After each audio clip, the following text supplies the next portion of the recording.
Harus menyelam ke dalam laut. Setiap bulan Ramadan dia juga menyelam ke dalam laut demi menafkahi kami. Tapi saya melihat beliau tetap melanjutkan puasanya sampai maghrib. Apakah tak batal puasa yang dilakukan ayah tersebut? Yang membatalkan puasa itu idkhalus syai' ilal jauh, masuk sesuatu ke dalam rongga, masuk ke dalam hidung sampai kemari. Orang menyelam, masuk air itu ke dalam sampai kemari. Masuk ke dalam mulut. Orang menyelam tak masuk karena ditahannya napasnya. Suku Bajo bisa menyelam sampai ke dalam. Masuk, kalau khawatir telinga disumbat, kalau tak khawatir masuk ke dalam. Jadi tidak masuk ke dalam rongga, maka tak batal puasanya. Paling lama manusia menyelam 7 menit. Manusia yang normal. Beda sama orang yang tinggal di tengah laut, berubah genetikanya. Karena dia tak tinggal di darat, memang tinggal di laut, akhirnya menjadi kebiasaan. Tapi kalau yang normal 7 menit. Artis yang main film Avatar berlatih 7 menit. Tak masuk air ke dalam. Masuk batal. Apa hubungan antara tazkiyatun nafs dengan ibadah puasa?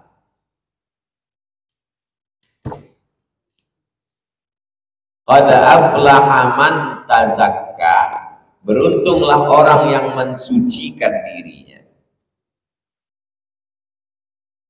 Keinginan hawa nafsu. Ingin makan. Di bulan puasa bisa makan? Tidak. Ingin minum, di bulan puasa bisa minum? Tidak. Ingin berhubungan kelamin, bulan puasa? Tidak. Makannya halal, minumnya halal, bininya halal. Tidak dilakukan. Sedangkan yang halal aja bisa, apalagi yang haram. Menengok yang haram? Tidak. Mendengar yang haram? Tidak. Mencakapkan yang haram? Tidak. Berpikir yang haram? Tidak. Marah? Tidak. Maka yang paling bagus untuk mengatasi penyakit batin adalah puasa. Makanya kalau ada orang emosinya terganggu, suruh banyak puasa. 8 hari dalam sebulan. Senin, Kamis, Senin, Kamis, Senin, Kamis, Senin, Kamis. Bagus lagi puasa Nabi Daud. Yasumu yauman wa yuftiru yauman. 15 hari sebulan. Saya jumpa pengusaha kaya Indonesia, namanya tak boleh sebut. Pas saya makan di rumahnya, mohon maaf Ustadz, bukan tidak menghormati Ustadz, ini memang tradisi saya. Jadi Ustadz silakan makan. Bapak puasa? Ya. Puasa Senin Kamis? Tidak. Puasa Nabi Daud? Tidak. Bapak puasa apa? Puasa dahar. Puasa dahar, puasa sepanjang tahun. Sudah berapa lama Bapak puasa? Sudah 2 tahun, 20 tahun. Sehat badannya, besar rumahnya, besar perusahaannya, lancar rezeki. Kalau duduk saya sama dia, sehat pula dia. Dibilang orang saya sakit. Kalau ada orang mengatakan puasa itu sakit, dia yang sakit. Sehat walafiat. Jadi berpuasa itu batinnya sehat, badan pun sehat. Saya bertamu ke rumah jamaah, dikasih jamaah selebaran. Tolong baca-baca Pak Ustadz. Saya baca. Namanya fasting terapi. Terapi tak makan. Bukan orang Islam, orang Amerika. Jadi katanya semua makanan kita itu ada racunnya. Makan nasi goreng, kenapa nasi goreng itu enak? Pakai micin. ada zat kimianya. Dalam nasi goreng ada ikan asin. Ikan asinnya tahan berbulan-bulan dan tidak dikerumuni lalat. Kenapa? Karena lalat tahu di situ ada formalin. Manusia tak tahu, dibelinya, dimasaknya. Enak, pengawet, awet dia dibuat pengawet. Masuk ke dalam badan, berubah menjadi molekul-molekul yang menggumpal, mengkristal, menjadi kanker, kanker. Dan dengan terapi pasti ini bisa dia hilang. Karena badan tidak dikasih makan, badan memakan dirinya sendiri. Jadi yang menggumpal-gumpal itu dimakan oleh badan itu sendiri. Tidak makan, tidak minum selama 8 hari dalam sebulan. Anda jangan makan, jangan minum 8 hari sebulan, sehat. Allahu Akbar. Nabi sudah mengajarkan kita tak makan 8 hari dalam sebulan. Senin, Kamis, Senin, Kamis, Senin, Kamis, Senin, Kamis. 8 hari dalam sebulan. Apalagi 15 hari. Sehat walafiat.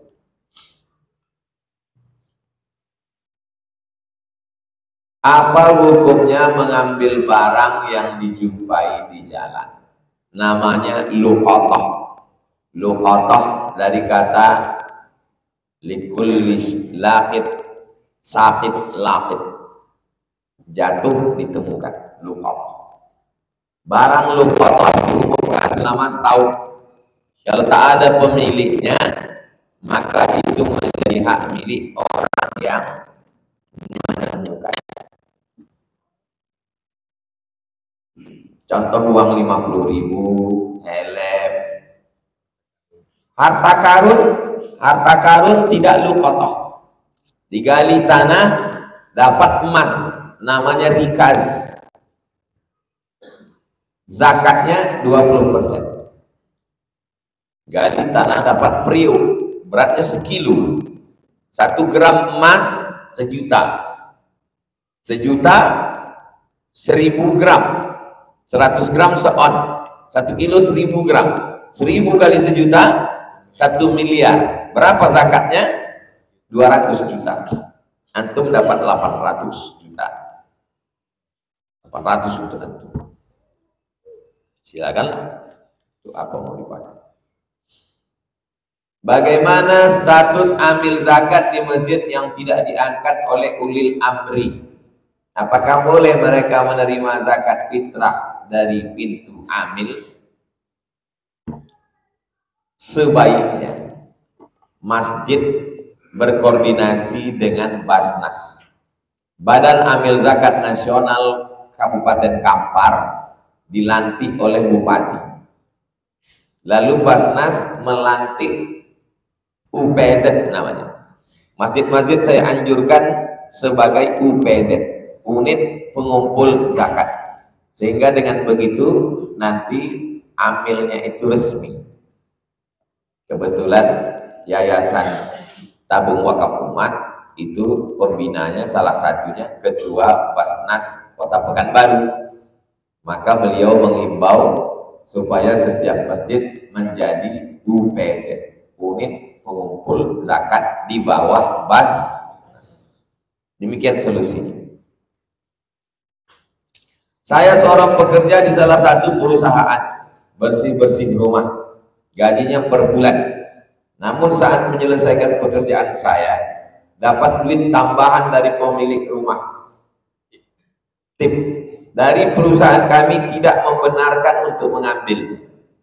Kalau perusahaan tidak membenarkan, orang itu mengasih, maka perusahaan sebelum mempekerjakan memberitahu.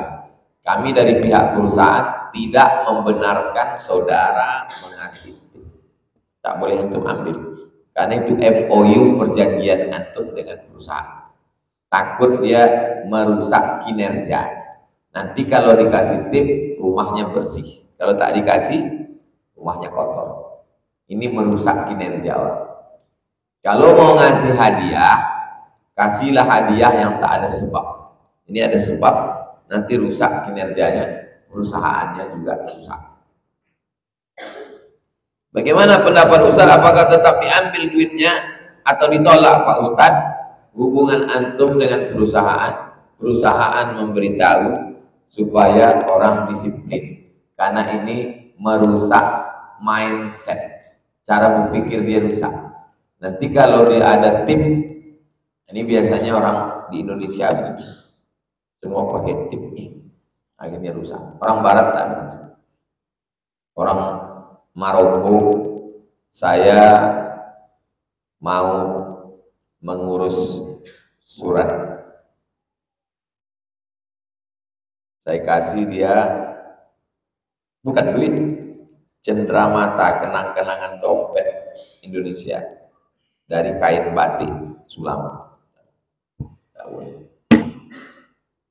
untuk menjaga kinerja Maroko. Saya bawa oleh-oleh untuk dosen pembimbing saya, namanya Profesor Dr. Syekh Umar Al-Ma'ruf Ali. Madu, minyak zaitun, oleh-oleh dari Indonesia. Sampai ke situ, kata dia, takut dia rusak penilaian dia gara-gara hadiah. Nanti setelah sidang baru, setelah sidang selesai kau kuliah. Syekh Umar Al-Ma'ruf Ali. Datang saya ke penguji namanya Dr. Haidar, orangnya lembut, baik, datang disambut, hadiah. Makanya nilai di Indonesia mudah, karena dosen tergantung apa yang dibawa mahasiswa. Merusak kinerja, merusak nilai, merusak etos kerja, merusak penilaian, semuanya rusak gara-gara hadiah. Kalau mau ngasih hadiah, kasihlah yang tak ada kepentingan.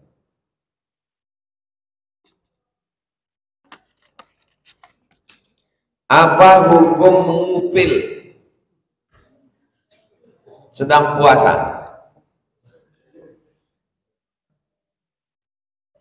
Makna memasukkan sesuatu ke dalam lubang, masuk sesuatu ke dalam lubang sampai ke rongga. Kalau kelingking antum panjang sampai kemari, batal puasa. Tapi kalau hanya menarik tai hidung yang ada di situ. Tapi ngupilnya sambil minum teh es, Pak Ustaz.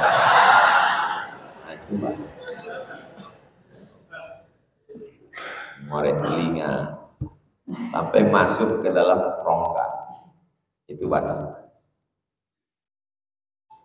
Makanya kita sebelum sholat subuh itu istinsar, ambil air supaya bersih semuanya, supaya tak menggumpal tai hidung sampai payah bernapas saking banyak.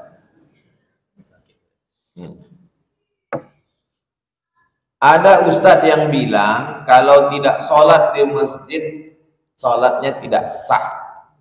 La sholata li jaril masjid illa fil masjid. Orang yang tinggalnya di dekat masjid tidak sah sholatnya kecuali di masjid. Hadis itu hadis dhaif. Hadis dhaif tidak bisa jadi dalil hukum, tak bisa jadi dalil akidah, tak bisa jadi dalil hukum. Dia hanya bisa untuk motivasi beramal, untuk targhib dan tarhib, untuk nakut-nakuti bisa. Tapi kalau untuk dalil hukum tak bisa. Jadi gimana kalau sholatnya di rumah karena telat bangun? Dia tetap sholat. Hadis tentang sholat ke masjid, hadisnya yang sahih, Nabi selesai sholat, Nabi bertanya, asyahidun fulan, asyahidun fulan, asyahidun fulan, mana si fulan, kenapa tak masjid? La uharriqanna alaihim buyutahum, kubakar rumah mereka yang tak sembahyang ke masjid. Siapa yang tak sembahyang ke masjid, kubakar rumah mereka, kata Nabi. Tarhib, ancaman. Menurut kaidah ilmu usul fikih, kalau di dalamnya ada wa'id, ancaman, lil wujub, berarti sholat berjamaah ke masjid itu hukumnya wajib menurut mazhab Hambali. Saudi Arabia itu mazhabnya Hambali.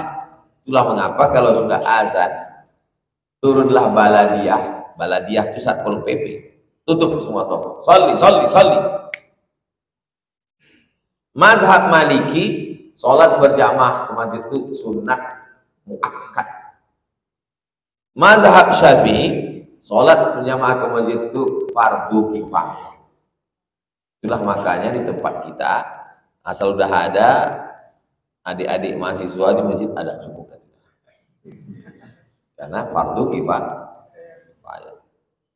Ambil mahasiswa satu, suruh masjid. Nah, kau sembahyang ya, supaya selesai fardu kifayah. Kami malas sekali kami ikut. Itulah fenomena yang terjadi. Dia azan, dia iqamat, dia imam, dia makmum, dia khotib, dia membersihkan, dia semua. Giliran orang tak ke masjid, dia yang kena hamuk. Itulah yang terjadi sekarang. Bagaimana jika wanita mempelajari ilmu bela diri seperti silat dengan niat untuk melindungi dirinya jika terjadi tindak kejahatan? Apakah boleh wanita belajar bela diri dengan pengajar pria dikarenakan pengajar wanita masih kurang? Syarat yang pertama, pakaiannya tidak sempit.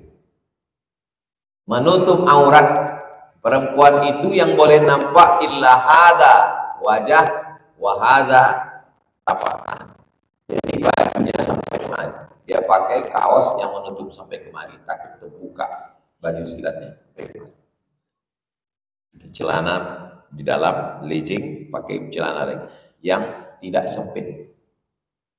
Tidak bersolek-solek jahiliyah, supaya pelatih itu tidak sampai.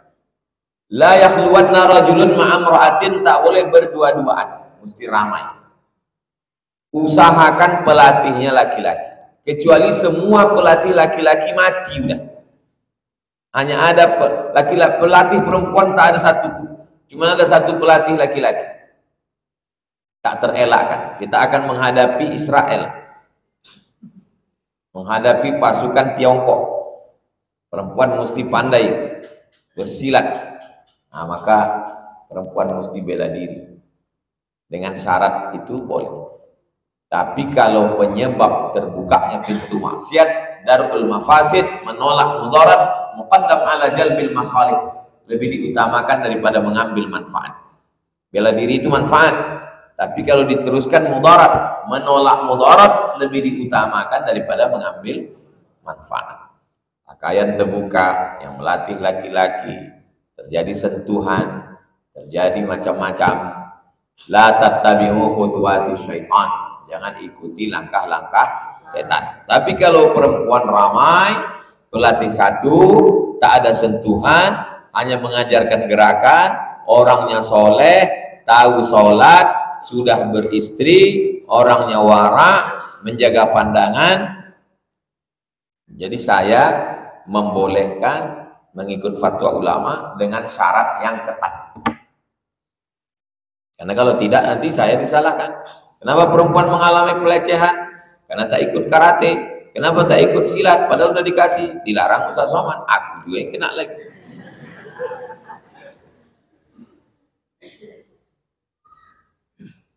Sebentar lagi kita masuk Ramadan.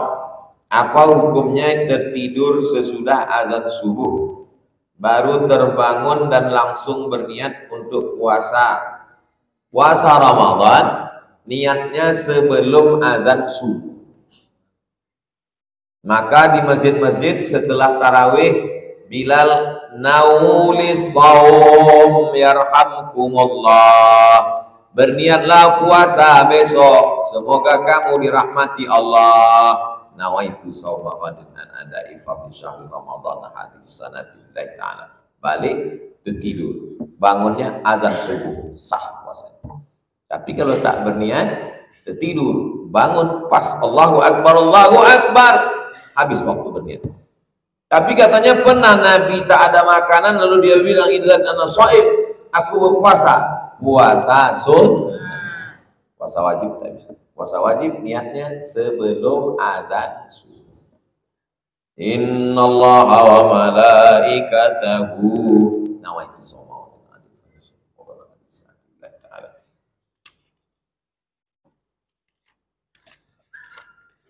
Apa hukumnya mendirikan dua masjid dalam satu kampung, padahal jaraknya tak jauh? Ini Masjid Al-Azhar, Universitas Al-Azhar, ini jalan raya. Jalan raya. Ini Masjid Husain, kepala Sayyidina Al-Husain di Kairo. Bersaut-sautan menara Masjid Azhar dengan Masjid Husain. Ini Masjid Al-Azhar, ini jalan raya, ini Masjid Husain. Kalau tak boleh mendirikan masjid berdekatan, ulama Al-Azhar beribu-ribu, ulama Al-Azhar berjuta-juta, universitas tertua di dunia Al-Azhar. Kami belajar di Al-Azhar. Mazhab Hanafi, mazhab Maliki, mazhab Syafi'i, mazhab Hambali. Tapi jamaah ramai, full. Yang tak boleh itu hanya untuk menunjukkan ego orang kaya, dibangunnya lah masjid, jamaah tak cukup 40 orang untuk sholat Jumat, berbagi sebelah sini sebelah. Masjid dirar, masjid mendatangkan mudarat. Maka di Indonesia mendirikan masjid mesti ada izin Kementerian Agama, RT RW, supaya jangan sampai menimbulkan konflik. Apa syarat mendirikan sholat Jumat menurut imam-imam mazhab? Menurut mazhab Hanafi, asal berkumpul orang menurut urf sudah dianggap sebagai jamaah, sah sholat. Hanafi, Hambali, Syafi'i boleh sholat di tanah lapang, boleh sholat Jumat di tanah lapang, di stadion. Syarat sholat Jumat mesti di masjid. Mazhab Maliki mesti dalam masjid. Mazhab Syafi'i, syarat sholat Jumat mesti lebih 40 orang mukim, tak bisa orang musafir. Jadi yang paling ketat dalam syarat sholat Jumat adalah mazhab Syafi'i, mesti mukim lebih 40 orang. Lalu kemudian satu